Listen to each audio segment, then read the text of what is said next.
কেমন আছেন সবাই? আপনারা যারা বিগত কয়েক বছর যাবৎ অপেক্ষা করছেন মালয়েশিয়ার কলিং ভিসার জন্য, তাদের অপেক্ষার অবসান ঘটল। কারণ অবশেষে চালু হয়ে গেছে মালয়েশিয়ার কলিং ভিসা। এখন অনেকের মধ্যেই হচ্ছে একটা কনফিউশন থাকে যে ভাই, আদৌ কি কলিং ভিসা চালু হয়েছে নাকি এটা মিথ্যা কথা, বা কারণ এজেন্সিরা তো অনেক কথা বলে, ইউটিউবার যারা আছে অনেকেই অনেক কথা বলে, শোনা কথায় অনেক রকম থাকে। তো এখন হচ্ছে এইটা 100% অথেন্টিক একটা নিউজ। কেন আমি এটা বলছি?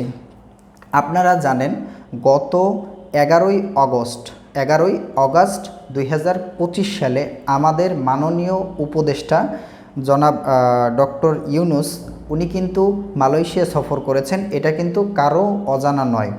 ওনার সফরের মূল উদ্দেশ্য ছিল শুধুমাত্র আমাদের যে আটকে পড়া যে মালয়েশিয়ান শ্রমিকগুলো তাদের হচ্ছে আবার হচ্ছে মালয়েশিয়াতে পাঠানো। কিন্তু অলরেডি 3-4 বছর হওয়াতে তারা কিন্তু অনেকেই অনেক দেশে চলে গেছে, কেউ সৌদি, কাতার, কুয়েত চলে গেছে, কেউ বিদেশ আর যাবে না, এরকম অনেক মানুষ আছে। সো এই বিষয়টা চিন্তা করে হচ্ছে আবারও মালয়েশিয়ার শ্রমবাজার চাঙ্গা করার জন্য হচ্ছে কিন্তু ডক্টর ইউনুস মহোদয় গিয়েছিলেন। সো সেইটার ফলপ্রসূতে উনি গিয়েছে হচ্ছে 11 তারিখ, ঠিক আছে, এবং 19 তারিখ কিন্তু মালয়েশিয়ার যে স্বরাষ্ট্রমন্ত্রী, আমি ওনার নামটা লিখে রেখেছি, মালয়েশিয়ার স্বরাষ্ট্রমন্ত্রী গত 19শে আগস্ট বলেছেন, ওনার নাম হচ্ছে দাতুক সেরি সাইফুদ্দিন নাসুশন ইসমাইল।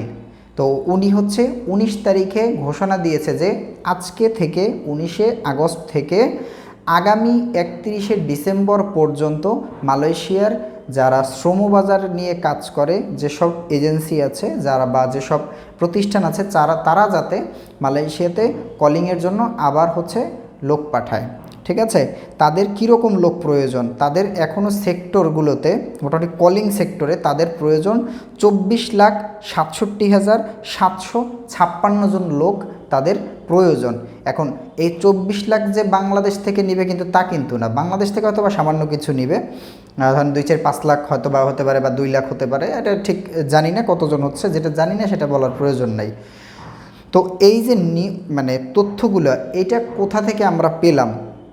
আপনারা যদি অনলাইনে যারা অনলাইন ঘাটাঘাটি করেন তারা একটু সার্চ করবেন মালয়েশিয়ার গণমাধ্যম, সবচেয়ে স্বনামধন্য গণমাধ্যম বেরনামা আপনারা যখন সার্চ করবেন ওখানে গিয়ে দেখতে পারবেন যে মালয়েশিয়ার স্বরাষ্ট্রমন্ত্রী এই আহ্বানটা করেছে এবং এটা চালু হয়েছে।